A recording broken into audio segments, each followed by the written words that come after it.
good, pro football fans? Welcome back to the Pro Football Hour with your host, Vinny Bonsignor. I cover the Las Vegas Raiders for the Las Vegas Review-Journal. I also have a radio show on Raider Nation Radio, In the Huddle from 4 to 6 p.m., Mondays through Fridays on Raider Nation Radio, 9:20 a.m. locally. You also can stream it live at LV Sports Network and also Raiders.com. My co-host is Les Kekahuna. What's going on, Les? How you doing? I'm doing great, man. Great. Glad to be here. Absolutely. Big week for the Raiders, obviously. It's been a whirlwind, to say the least. Monday night, they beat the Baltimore Ravens, kicking off the season with a thrilling roller coaster ride of a win, 33-27. Seems like they're 4-0. Yeah, exactly. That game. But as Les knows all too well, you get the 24-hour rule. Yeah, Get it out of your system. rule. Even sooner for the Raiders, because they had to go right back to practice on Tuesday, or report right back to work on Tuesday. Short week, playing a tough, physical Pittsburgh Steelers team, and Les, right off the bat, as good as that win was for the Raiders, and they savored it, but they have to move on quickly because the injuries piled up on Monday night. Right. So tell me about that. I know in the beginning of the game we lost our the Raiders lost their right guard, and Gerald Mccoy also. He kind of went down. Yeah. He got banged up. Right.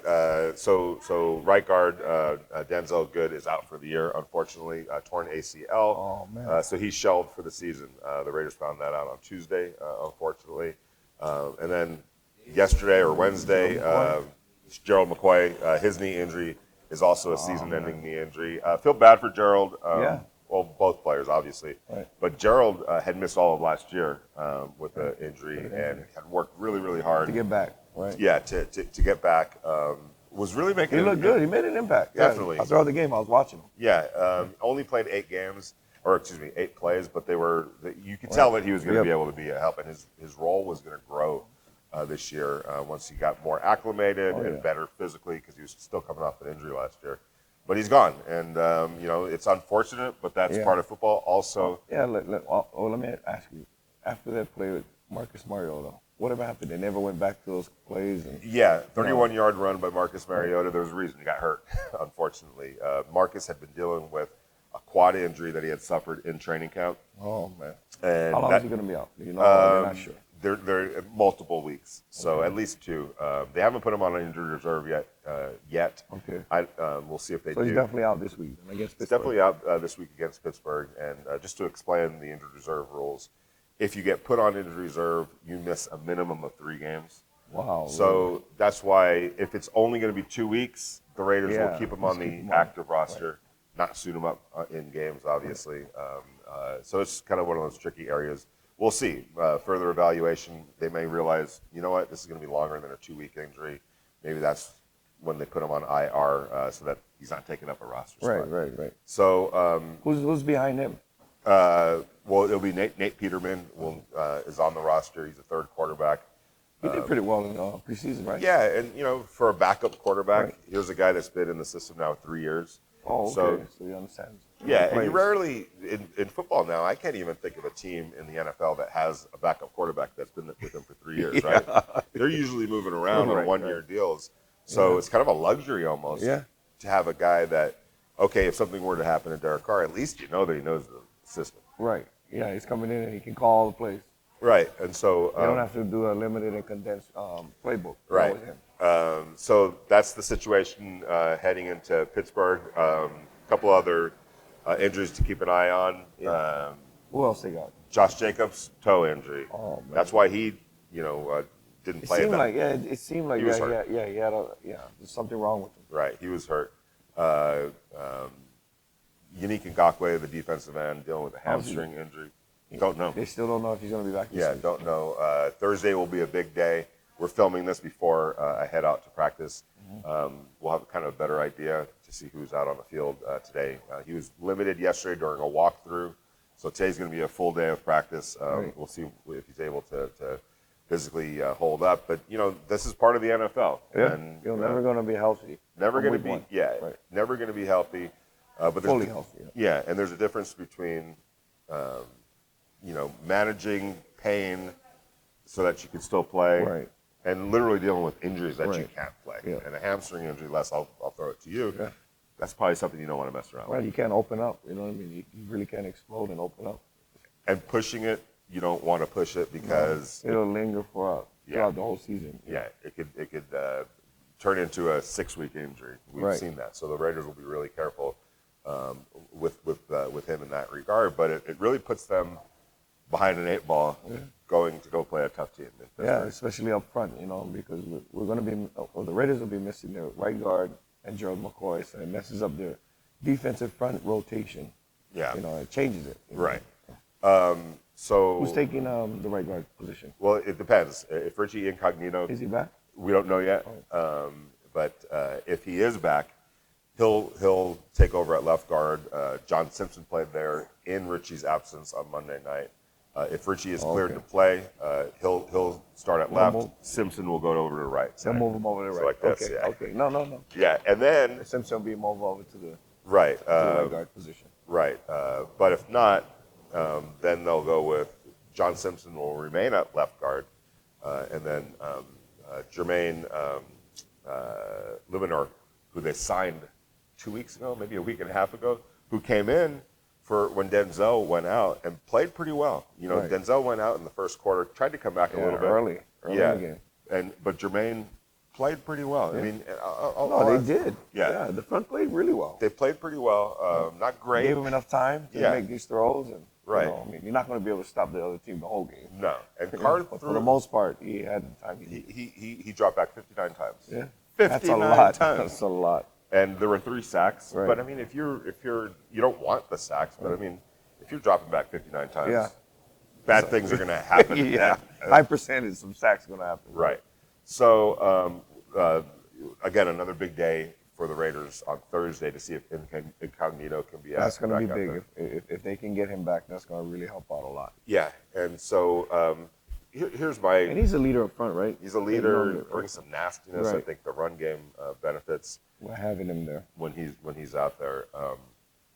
So here's my thing. Knowing what's going on the offensive line, knowing what's going on, Unique might not be out there. That Gerald McCoy is gone for the season. It looks like Cleve Farrell, who was kind of a healthy scratch. Is he back? He'll be back. Expected to be back. Oh, okay. That helps. Right? Yeah, that totally helps. So, but going to you can move him inside too. That's why, right? He's somebody that can move inside and play outside. And outside, right? He can play both. Yes, so that's kind of like something that'll fill the void of Gerald McCoy. Right. The question is, if Unique can't go, then he'll play primarily defensive end. Carl Nassib coming in off the bench. He had a pretty good game. He had a great game. Yeah, he played really good. Played good. By the way, if you didn't hear, Max Crosby, NFL Defensive Player of the Week award. That's what I guessed, right? I said, man, I felt that he would probably be the best defensive player of the week. He had a great game. Great game. And you look at that performance. And I criticized Max Crosby last year, and coming off last year, he didn't have as good a year in 2020 as he had in 2019 as a rookie. Part of that was we found out after the season that he was injured. All of a sudden, he tweets out a photo of him in a hospital room after surgery. So I was like, okay, that contributed to it, no question about it. Also, I think offenses made adjustments to him coming off his rookie season. That's always going to happen in the NFL. That maybe he didn't handle quite as well. He also made some lifestyle changes. Oh, absolutely. I've heard. Like his eating habits, his training, right? Sober. His social habits. Right, that sort of thing. And so I criticized him coming off last year because he had a bad year. And, there's people on Twitter, you're wrong, blah, blah, blah. Now, after he played really well on Monday, and I was like, look, my job is I was going off what happened last year, and he'd be the first to tell you he didn't play as well as he should have. Right. I give Max Crosby all the credit in the world for working hard, making the adjustments. And it also helped that Ngakoue showed up. Yeah. So, when you have someone like that, he teaches you how to prepare. Right. Like a winner. Yes. No question about it. And so, now looking back at what he did on Monday, he did not have a game like that last year. Not at any point last year. He played lights out, man. Yeah, and if he can continue to play like that, he's a player that you're going to be starting to talk about in terms of Pro Bowl, that type of thing. Right. So we'll see. And this is going to be a good week for him to show that it wasn't a one-game fluke, Right. Right? Good point. Yeah. So as I look at this game, and obviously want your thoughts as well, with the injuries, with the short week, where they are physically, what's the path to a win here for the Raiders? They definitely have to establish the run. Offensively, they have to establish the run. I don't think that they should just drop him back, throw another 59 times or more. You know, you got T.J. Watt on that side. Yeah. He's going to be a problem, right? Right. They got a great defense. Pittsburgh do have a great defense. They have a good front, some pressure up front. You know, Cam Hayward, there's a kid over there, a young man, Tyson Alualu. I know that boy. Right. Their linebackers are great, and their secondary is really good. So they can hold their coverage. So if they can run the ball, or if they can run the ball, everybody knows if you can establish the run, that's the worst feeling in the world for defense. Here's my issue with some of the changes that they've had to make on the offensive line, right. And still a group that going back to last year, the changes, let alone in season right now dealing with some injuries. It's a group that needs to develop. And you can't expect that to happen overnight. Plus, a lot of them didn't play together during the preseason. Right. So now this is kind of like their preseason, right? Right. Games to start gelling together. First couple games. No doubt about it. So between that process still ongoing, and the fact that Jacobs is is dinged up with the toe. Right. John Gruden had mentioned Kenyon Drake, the backup, that he was dealing with something. So he has a little injury too. Yeah, exactly. So it's easy to say, hey, you got to develop that run game. Well, if Cognito could get back, that is going to be huge because he's their leader, and he shows up that side of the line, and then they just move the other guard over, and he played well last week, so I'm sure he'll be okay this week. Right. Now, we'll see about Josh Jacobs. He did not participate yesterday in the walkthrough. That's always going to be a. He played well. I sorry to interrupt. Yeah. Alec Ingold. Yeah, he did. He played really well. He's a good blocking, catching, getting out the field, blocking. Yep. Man, he was great, man. I saw him pick up some good blocks. Kind of an unsung hero, but important to what they do. Definitely. I agree with you. They need to run the ball. Yeah. But knowing that they have to run the ball and being able to do it under these circumstances, it's going to be a little bit dubious. They bring extra tight end, maybe.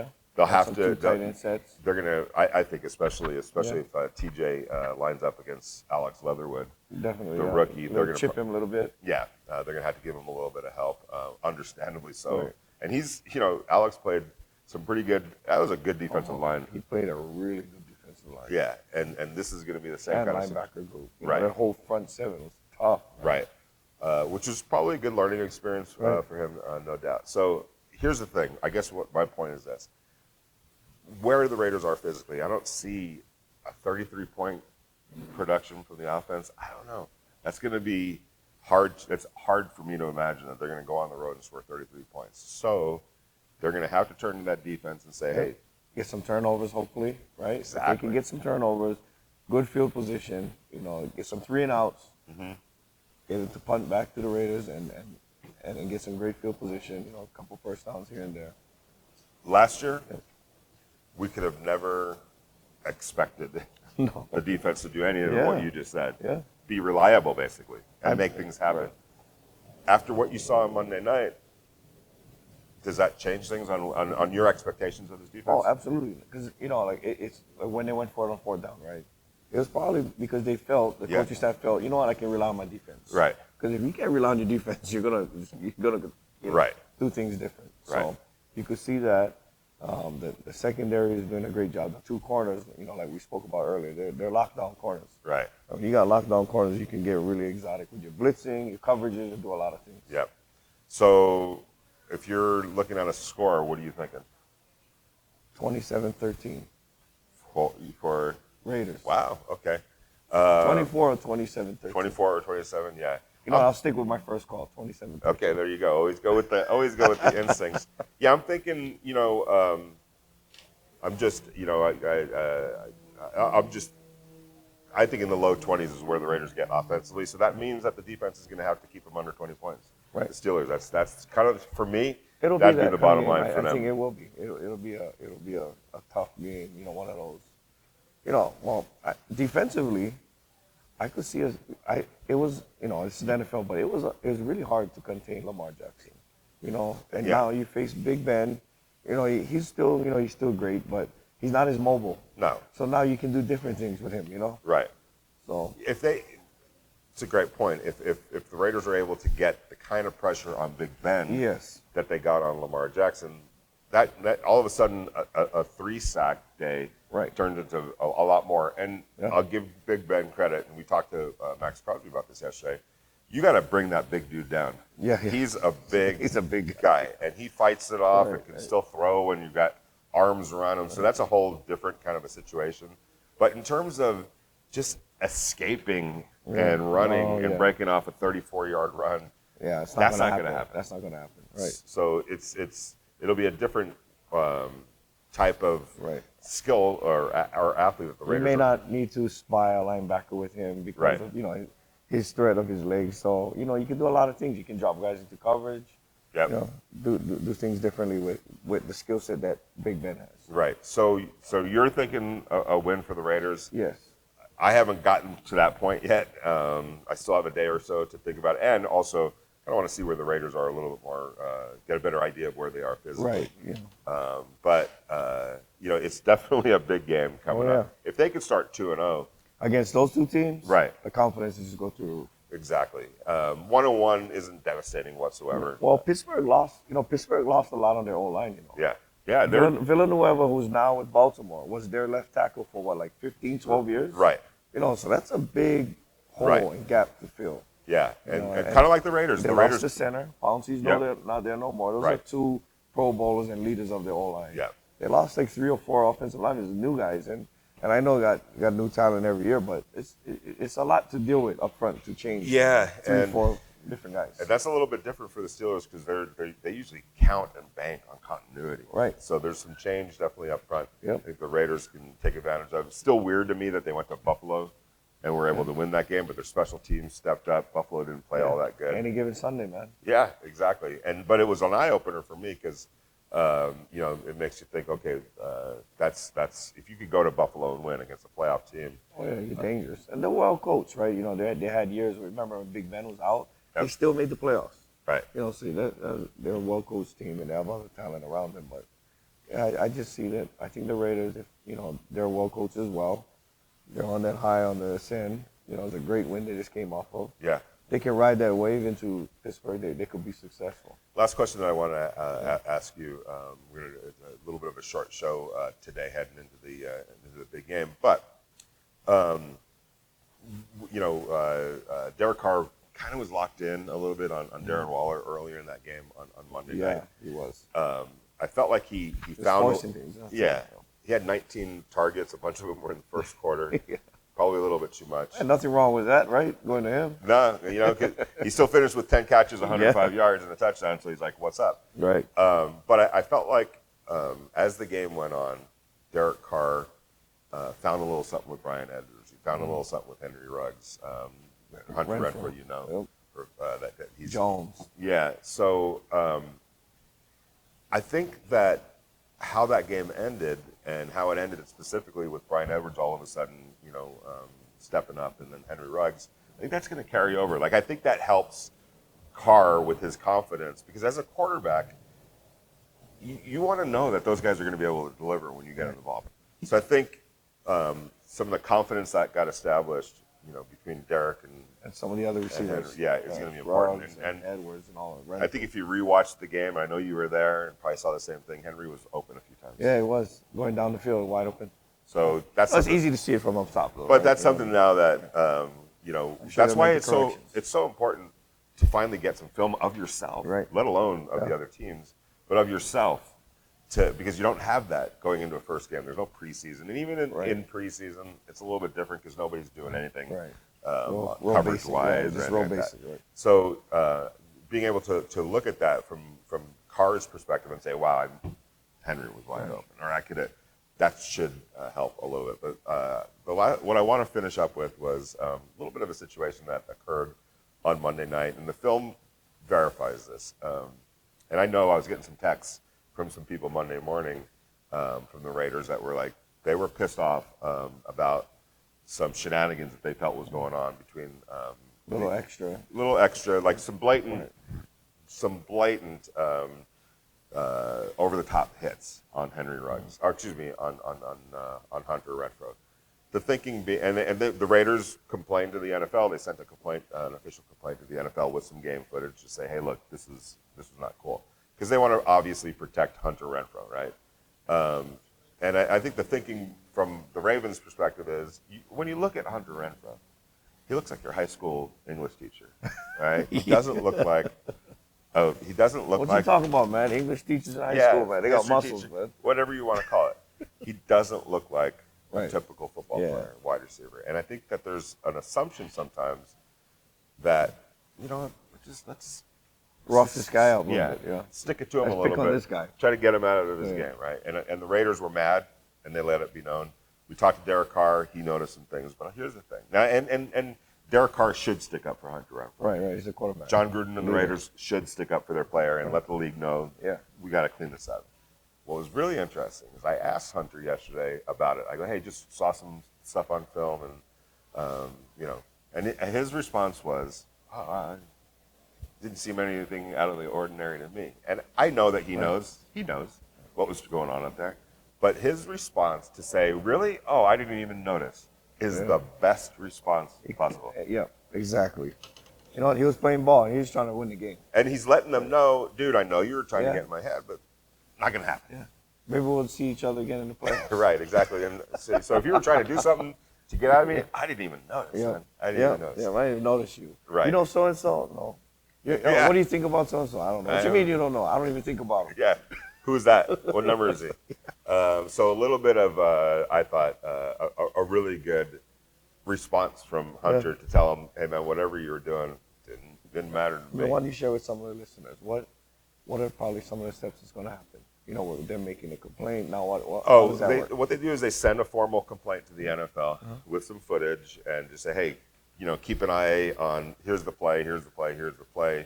There was a play where there was nothing going on. It was over by the Raiders sideline, actually, and Hunter was just kind of standing there toward the end of a play that was happening on this.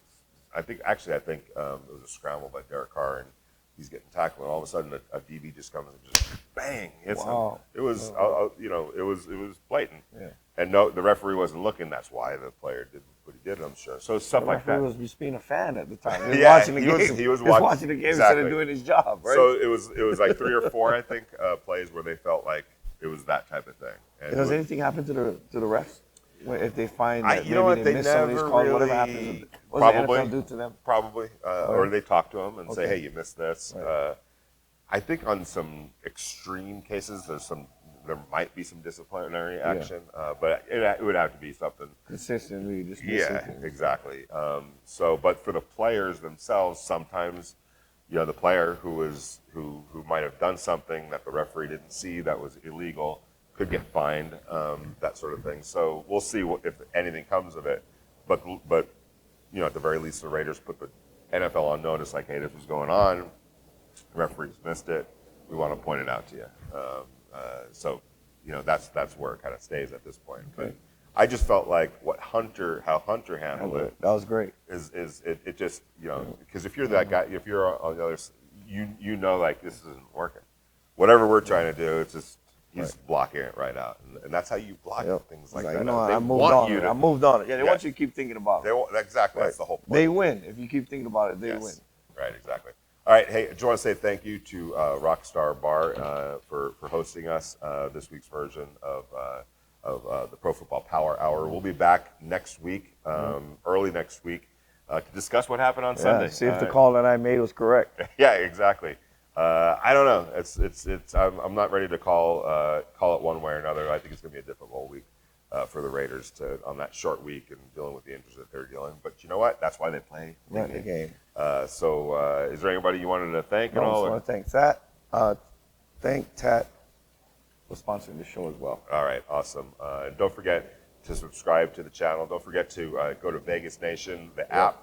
Las Vegas Review Journal. Yep, read all my stuff, or you can just go to VegasNation.com. First-hand information, Vinny got him. Exactly. So I want to say thanks to all the listeners on the radio show, everyone who reads the stuff.